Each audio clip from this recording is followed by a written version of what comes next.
Hey everyone, welcome back to Beyond the Label. I'm Ruby, and as always, I'm joined by the ever-calm Eric. Today, we're diving into something that honestly doesn't get talked about enough, caring for the caregiver. Eric, you ready for this one? Absolutely, Ruby. I think it's such an important topic.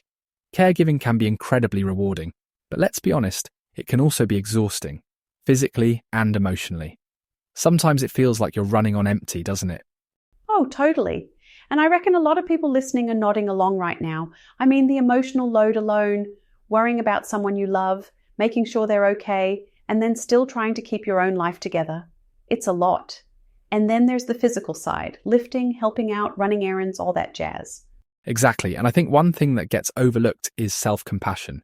It's so easy to be hard on yourself, to feel like you're not doing enough, or to beat yourself up for needing a break. But being kind to yourself is actually essential. It's not selfish. It's necessary.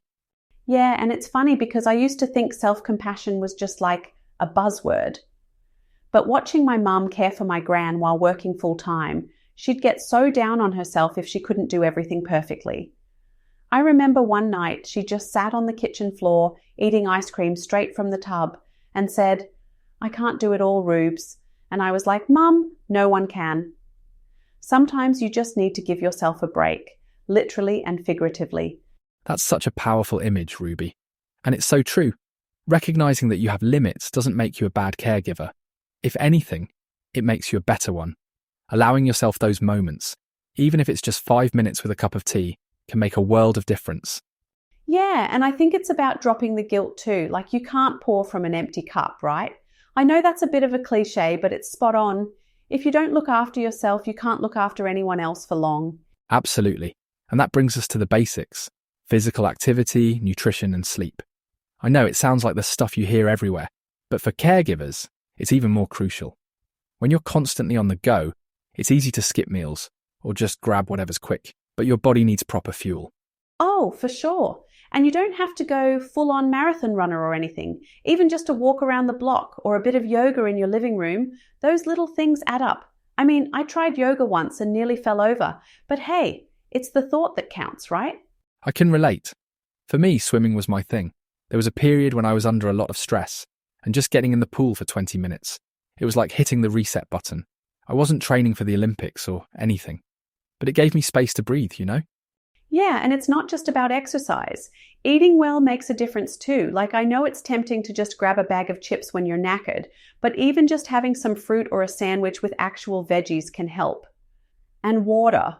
I always forget to drink water. I think I run on caffeine half the time. You're not alone there. And then there's sleep, which is probably the hardest one for caregivers. But even small changes, like having a bedtime routine or turning off screens a bit earlier, can help you get better rest.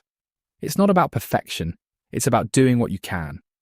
Yeah, and honestly, sometimes just lying down and closing your eyes for 10 minutes is a win. If you can't get a full night's sleep, take what you can get.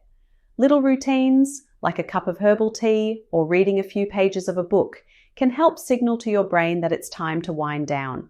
And that leads us to something a lot of people struggle with: setting boundaries. It's tough to say no, especially when you care so much. But recognizing your limits and delegating tasks isn't a failure. It's actually a strength. Yeah, and I think a lot of us feel guilty for asking for help, or even just admitting we need it. But you can't do it all. And there are resources out there. Community groups, respite care, even just mates who'll listen. You don't have to go it alone. Exactly. I read about Jane, a carer who was really struggling until she found a local respite care service. She was hesitant at first, felt like she was letting her family down, but after a few weeks she realised it gave her the breathing room she desperately needed. And her family actually benefited too, because she came back recharged. That's such a good point. Sometimes the best thing you can do for the person you're caring for is to take care of yourself.